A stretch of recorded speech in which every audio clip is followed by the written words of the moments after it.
পশ্চিমবঙ্গের বিধানসভা ভোটের আগে সেই লক্ষ্যেই একই লাইনে হাঁটছে যুযুধান ৩ শিবির।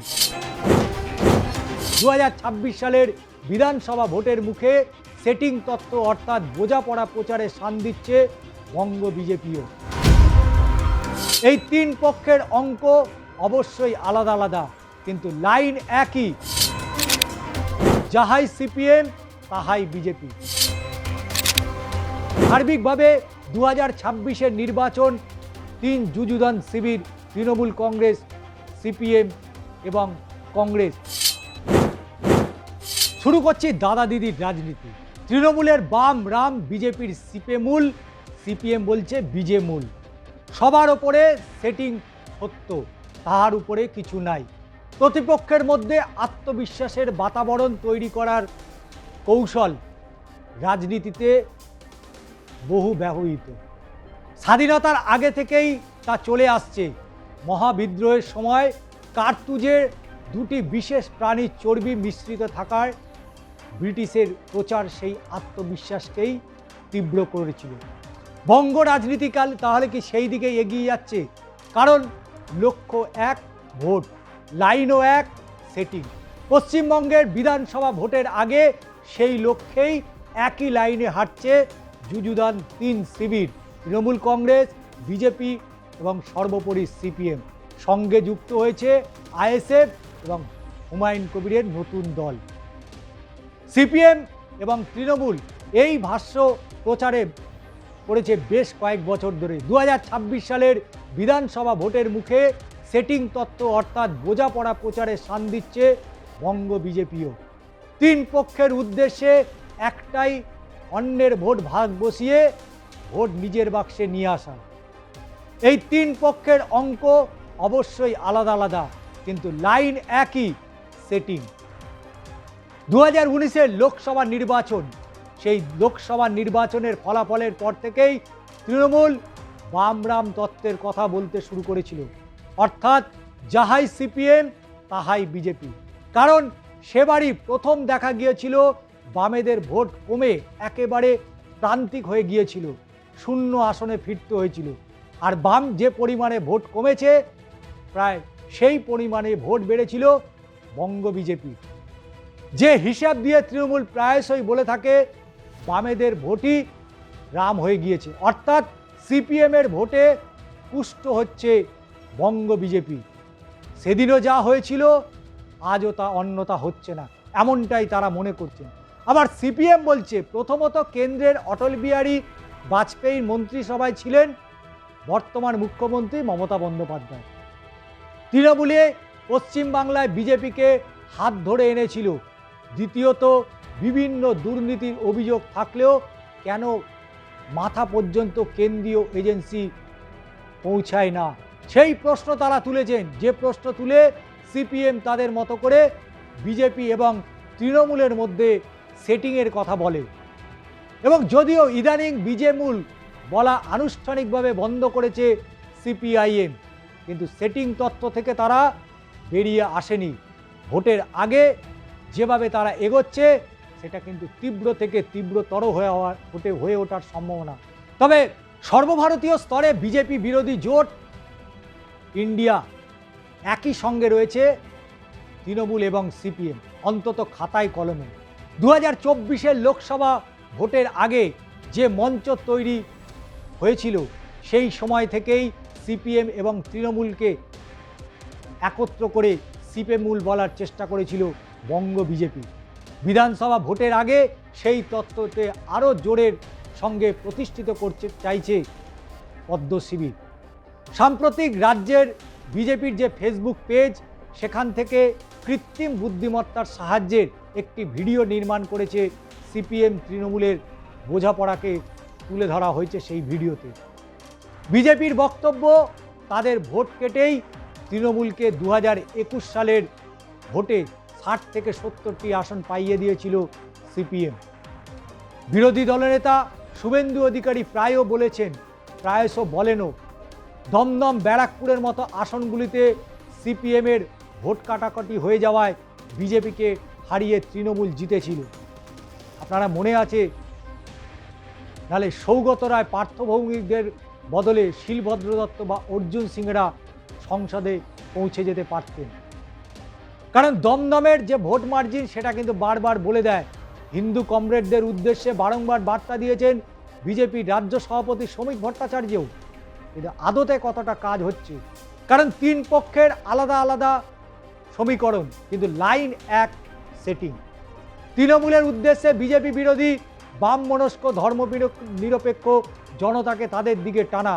বিজেপি চাইছে বামেদের দিকে এখনও যে হিন্দু ভোট রয়েছে সেই ভোট তাদের বাক্সে নিয়ে আসতে হবে। সিপিএম হাল না ছেড়ে সেটিং তত্ত্ব প্রচার করে চেষ্টা করছে, যদিও সেই ভোট ফেরানো কতটা সম্ভব হয়। অন্তত শূন্য গেরো যাতে কাটে সেই অঙ্কে এগোচ্ছে এ রাজ্যের বামেরা।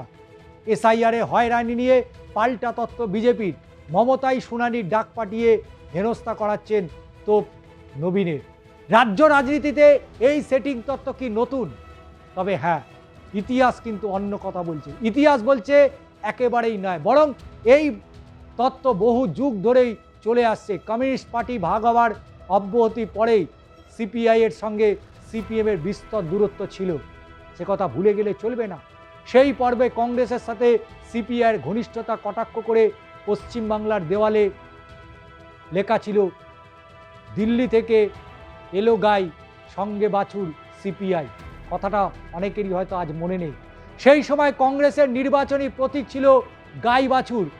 আবার সংসদীয় গণতন্ত্রের পথে থাকা বামেরাই 70-এর দশকে কংগ্রেস এবং নকশালপন্থীদের মধ্যে বোঝাপড়া বোঝাতে পক্সাল শব্দটাকে প্রতিষ্ঠিত করেছিল রাজ্য রাজনীতিতে। এমনকি কংগ্রেস ছেড়ে মমতা বন্দ্যোপাধ্যায় বেরিয়ে আসার পর্বে তার মূল অভিযোগ ছিল বিধান ভবনের নেতাদের সঙ্গে আলিমুদ্দিন স্ট্রিটের বোঝাপড়া। অর্থাৎ সেই সেটিং। মমতা তার কোনো নাম দেননি ঠিকই, কিন্তু তৎকালীন কংগ্রেস নেতা অধুনা প্রয়াত সুব্রত মুখোপাধ্যায় সম্পর্কে বলেছিলেন তরমুজ। অর্থাৎ ওপরে সবুজ হলেও ভেতরে লাল, ওপরে কংগ্রেস হলেও অন্তর থেকে পুরোটাই সিপিএম। যদিও সুব্রত পরবর্তী সময় তৃণমূল কংগ্রেসে যোগ দিয়ে মমতা সরকারের গুরুত্বপূর্ণ মন্ত্রী হয়েছিলেন। ফলে সময়টা খানিকটা বদলেছে, কিন্তু সেটিং আজও রয়েছে। কেন সেই তত্ত্ব বলে রাজনৈতিক দলগুলো বারবার ময়দানে নামছে?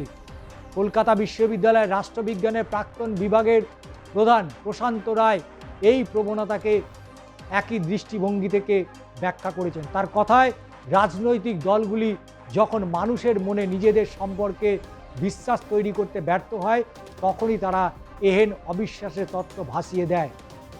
এটা দৈন ছাড়া আর অন্য কিছু নয়। আবার কল্যাণী বিশ্ববিদ্যালয়ের রাষ্ট্রবিজ্ঞানের অধ্যাপক প্রতাপ চট্টোপাধ্যায় তার যে বক্তব্য, দলগুলি জনগণের সঙ্গে সেটিং করতে পারছে না বলেই এই তত্ত্ব তারা খাড়া করছে।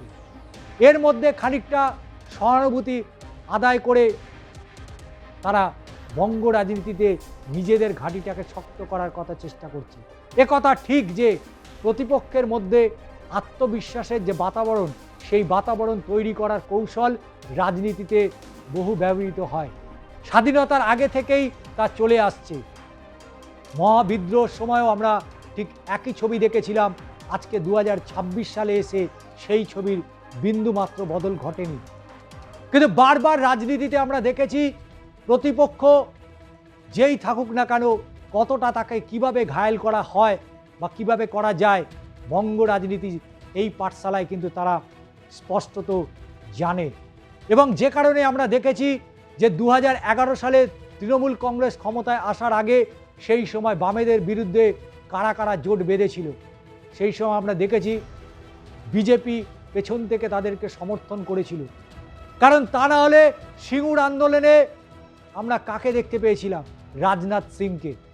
পরবর্তী সময় দেখতে পেলাম পিডিএসকে, অর্থাৎ যে সিপিএমে থাকা সেই সৈফুদ্দিন চৌধুরী, তারা কিন্তু তৃণমূল কংগ্রেসকে সমর্থন করেছিল এবং নতুন জোট বেঁধেছিল।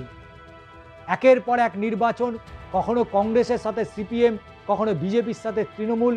এই যে বারবার যে সেটিং, এই সেটিংই শেষমেশ বঙ্গ রাজনীতিতে আবারও যে ফিরে আসছে তা বিভিন্ন মিটিং মিছিলগুলোতে স্পষ্ট হয়ে যাচ্ছে। নাহলে মোহাম্মদ সেলিম পৌঁছে যেত না নব গঠিত যে নতুন দল, সেই দলের যিনি প্রধান হুমায়ুন কবিরের সাথে বৈঠক করতে। এদিকে আইএসএফ চাইছে আলিমুদ্দিনের সাথে গঠবন্ধন করতে, কংগ্রেস চাইছে না সিপিএমের সাথে হাত ধরতে। তাই সার্বিকভাবে 2026-এর নির্বাচন 3 যুযুধান শিবির, তৃণমূল কংগ্রেস, সিপিএম এবং কংগ্রেস, তারা কোন পথে যাবে, কার হাত ধরবে এবং কার হাত ধরেই বঙ্গের মসনদে তারা আগামী 5 বছর রাজত্ব চালাবে। দেখতে থাকুন দাদা দিদির রাজনীতি। আবারও পরবর্তী ভিডিওতে বাংলার রাজনীতি নিয়ে এই মুহূর্তে কি পরিস্থিতি তৈরি হচ্ছে সমস্তটাই আপনাদের আপডেট হিসাবে তুলে ধরব।